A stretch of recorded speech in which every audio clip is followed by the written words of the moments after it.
Y la palabra de Dios dice en 2 Corintios capítulo 10, versículo 3 al 6. Pues aunque andamos en la carne, no militamos según la carne, porque las armas de nuestra milicia no son carnales, sino poderosas en Dios para la destrucción de fortalezas, derribando argumentos y toda altivez que se levanta contra el conocimiento de Dios, y llevando cautivo todo pensamiento a la obediencia a Jesucristo.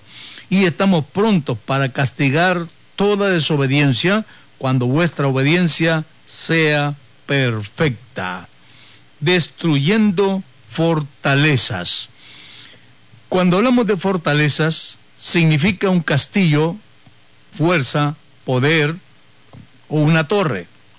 Como una fortaleza, siente la gente que son sus creencias, aunque no sean bíblicas. Al ser humano le gusta construir fortalezas como defensas a su alrededor. Hay muchos que tienen una serie de preguntas tratando de que no se las contesten y así dejan callado al que le está evangelizando o hablando de la palabra del Señor. O empieza a decir, yo estoy de acuerdo con lo que usted dice. ¿Por qué no obedece? Responde entonces, es que tengo varios problemas. Solo es para que ya no le sigan hablando acerca de la responsabilidad que tiene, haciendo como la tortuga que lo que hace es esconder la cabeza cuando se siente amenazada. El ser humano también trata la manera de alguna forma esconderse para no tener esa responsabilidad. Pero la palabra de Dios dice, ¿se esconderá el hombre de Dios?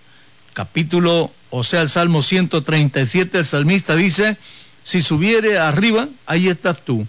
Si hiciere una excavación en la tierra y lo más profundo, ahí estás tú. Me voy al norte, ahí estás tú. Me retiro en lo profundo del mar, tú estás ahí. Entonces, ¿dónde me iré de tu presencia? Jamás. Así que entonces es mejor decirle al Señor, aquí estoy listo para obedecer tu palabra. Las armas de nuestra milicia no son argumentos producidos por carne. Nuestras armas son poderosas en Dios. Nosotros no usamos argumentos, nosotros usamos la palabra de Dios. No andamos con armas cortopunzantes ni armas de fuego. El Evangelio es poder de Dios. Y a Jesús, a quien predico, se defiende solo. Yo no necesito defender el nombre de Jesús, Él se defiende solo. Como dijo el predicador Zacarías, no es con ejército ni con espada, sino con mi espíritu, ha dicho el Señor. De tal manera que cuando nosotros predicamos la palabra, la predicamos con responsabilidad y decimos lo que la palabra del Señor dice. Debemos destruir fortalezas, pastores del nombre de Jesús. Con el poder del Evangelio debemos derribar argumentos y toda altivez de corazón del ser humano. Hoy día encontramos a cientos de miles de predicadores construyendo fortalezas alrededor propio y de su congregación. Una torre fuerte es, no hablen con esos Jesús solo. Es una fortaleza que están armando a la gente, no hablen con esos de Jesús solo, porque los van a confundir. No, también encontramos todos los que predican el catolicismo, no hablen con esos protestantes, también, o luteranos. Nosotros no somos luteranos, sí protestamos contra todas las falsas enseñanzas, de acuerdo, pero el temor que tiene de que no hablen con nosotros simplemente es porque sabe que no tienen la razón bíblica para responder y poder así, de esa manera, dejarnos callados. Todo con argumentos humanos, con interpretación de la Biblia a su propia manera, torciendo las escrituras a su favor propio, como dice el apóstol Pedro, que los hombres indoctos, inconstantes, tuerzan las escrituras a su favor propio para hacerse lado en todo lo que hacen. Segunda Pedro 2:16. Tenemos que destruir argumentos y destruir esas fortalezas que la gente tiene. Los argumentos deben de ser destruidos por medio de la palabra del Señor y con el poder del Espíritu Santo, no con otro argumento, sino con la bendita palabra del Señor y con su Espíritu. Hable con un trinitario, oiga sus argumentos, Simplemente ellos buscan un versículo aquí y otro por allá, a manera de ir surciendo poco a poco su enseñanza. Una base fundamental que ellos tienen y la oyen en la boca de todos es Génesis 1:26. Cuando Dios dijo, hagamos al hombre, dicen ellos, allí estaban los tres.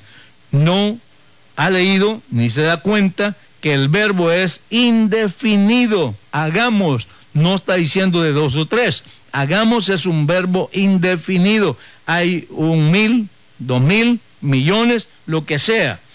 Hay diferencia entre hacer y crear. El verso 27 del mismo capítulo dice, creó Dios al hombre a su imagen y a su semejanza. No dice que lo crearon, lo creó Dios.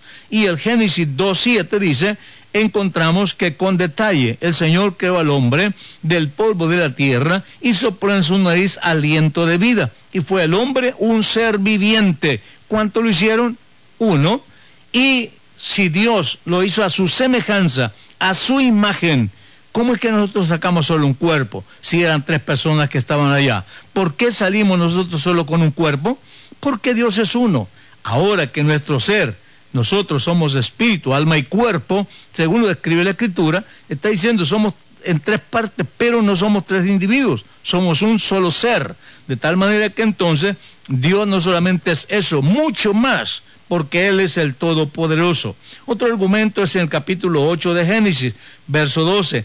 3 varones llegaron donde estaba Abraham. Encontramos la respuesta. ¿Quiénes eran los otros 2 que iban y acompañaban al Señor? Eran 2 ángeles, dice el capítulo 19, verso 1 del mismo Génesis. 2 ángeles llegaron donde Lot, a Sodoma, y el Señor se quedó hablando con Abraham. No eran 3 personas distintas, no era la Trinidad, sino que era Dios y 2 ángeles que iban a esta misión. En Isaías capítulo 6, verso 8, tienen otro argumento, que Isaías oye la voz que dice, ¿quién irá por nosotros? Y ese nosotros, dicen ellos, ahí están los 3. Pero cuando usted lee la porción, todo el capítulo encuentra que allí quienes estaban hablando eran los querubines, serafines, que estaban alrededor del trono del Señor.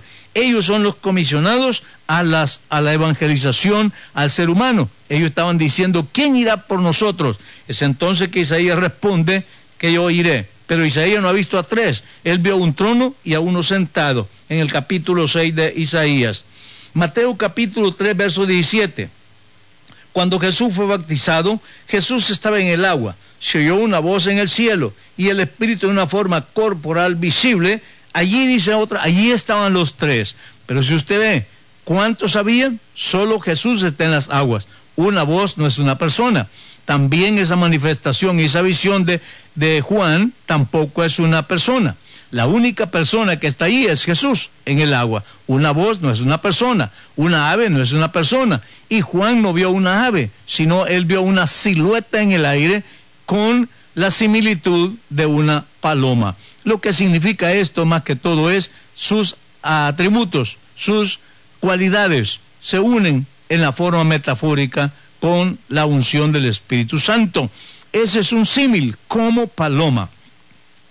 Mateo capítulo 28, verso 19, bautizándolos en el nombre del Padre y del Hijo y del Espíritu Santo. Aquí están los 3, así hablan, las 3 personas. Dicen, aquí no hay ninguna persona, sino un nombre. Aquí no hay 3 personas, hay un nombre.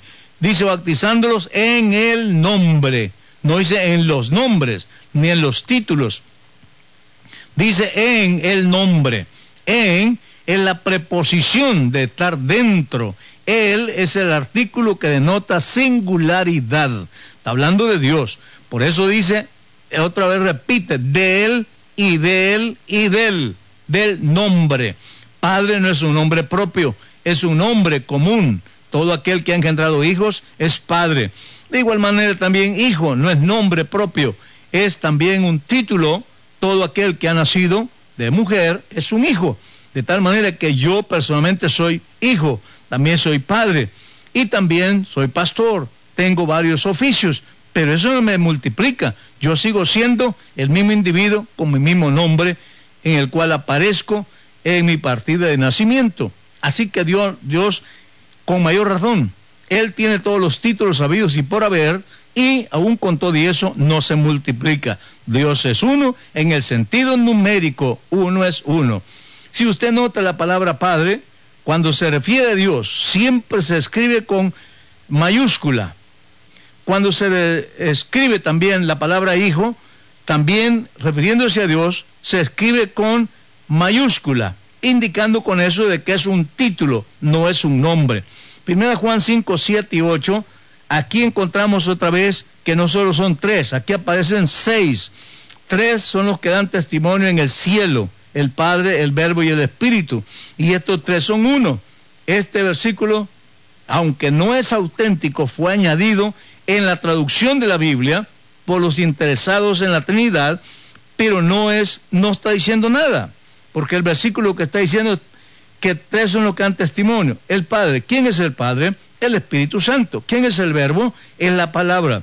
El Espíritu Santo es la única realidad de esto. El Espíritu Santo es el Padre y de Él produce el Verbo. Por eso no dice estos 3 son 3, dice estos 3 son 1, y eso es lo que vale. Y luego también habla de los 3 en la tierra, pero estos son argumentos, los sacan cuando se les ataca lo que se les acaba la Biblia. Al acabarse la Biblia sale con tantos argumentos, como el argumento del agua, el argumento del huevo, el argumento de la vaca negra. Todo eso lo sacan para apoyar la doctrina de la Trinidad. Como no hay material bíblico, entonces siempre retamos a todos, ¿dónde aparece la palabra Trinidad en la Biblia? ¿Dónde? ¿Quién la dijo? Sinceramente todo ha sido argumentos. Y esto es lo que dije, son argumentos que ponen alrededor los pastores, también alrededor de su congregación, le enseñan a la gente que lo repita, y la gente lo repite sin saber la etimología de las cosas. Argumento para no bautizar en el nombre de Jesús. Estos argumentos les sirven como fortaleza alrededor de su creencia. Primer argumento, que el bautismo en el nombre de Jesús era para los judíos o solamente para los hebreos. Segundo argumento, que el bautismo en títulos es un mandamiento para los gentiles. Así argumentan. Pero la verdad es que no hay 2 bautismos en la Biblia, uno para los gentiles y otro para los judíos. Solamente hay una puerta para entrar, ni siquiera una ventana. Sino, el Señor dijo, el que quiera entrar por una ventana es salteador y robador, porque solo hay una puerta. Y entonces por ahí tienen que entrar todos. Dios no tiene 2 iglesias, solamente tiene una iglesia y es llamada de su nombre. Los samaritanos no eran judíos y fueron bautizados en el nombre de Jesús. Hechos capítulo 8, verso 16. En Cesarea estaba Cornelio, que era un romano, no era judío ni hebreo, y fueron bautizados en el nombre de Jesús, él y todos los que estaban en ese lugar. Hechos 10, 45 al 48. Los de Éfeso no eran judíos ni hebreos. Capítulo 19 de Hechos 1 al 6. Los romanos eran romanos, no eran judíos ni hebreos, y fueron bautizados en el nombre de Jesús. Romanos 6, 3. No hay 2 iglesias, una judía y otra gentil. La iglesia es una, no importa su nacionalidad, raza, tribu o nación, ni lengua, color o cultura. Dice Apocalipsis capítulo 7, verso 9 y 5, verso 9. Esta fue la razón por qué los apóstoles tuvieron que organizar un concilio en Jerusalén, capítulo 15 de los Hechos. El propósito fue para unificar criterios y tener un solo mensaje, porque los judíos no querían que los gentiles participaran de sus cultos y estuvieran juntos en sus fiestas, ni tampoco que ellos alabaran a Dios. Los hebreos no lo aceptaban a los gentiles, y por esta razón se tuvo que hacer este concilio para unificar esos criterios. Capítulo 15 de los Hechos. Y de allí salió una ordenanza apostólica, que aquí los apóstoles se pusieron de acuerdo, y el Espíritu Santo estuvo de acuerdo en esto. Se le escribe a los gentiles, lo cual yo juzgo, dice que no se inquiete a los gentiles que se convierten a Dios, sino que se les escriba que se aparten de la contaminación de los ídolos, de fornicación, de ahogado y de sangre. Estos son los mandamientos nada más que se le da a los gentiles.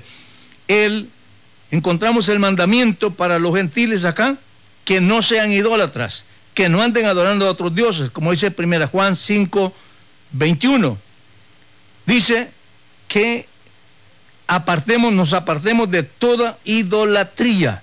Y tener tres personas distintas, eso es idolatría, porque Dios es uno, y Dios es uno en el sentido numérico, y ese Dios único tiene un nombre, y busquémoslo por nombre en oración, para el bautismo en su nombre, y para todo en el nombre de Jesús, porque Jesús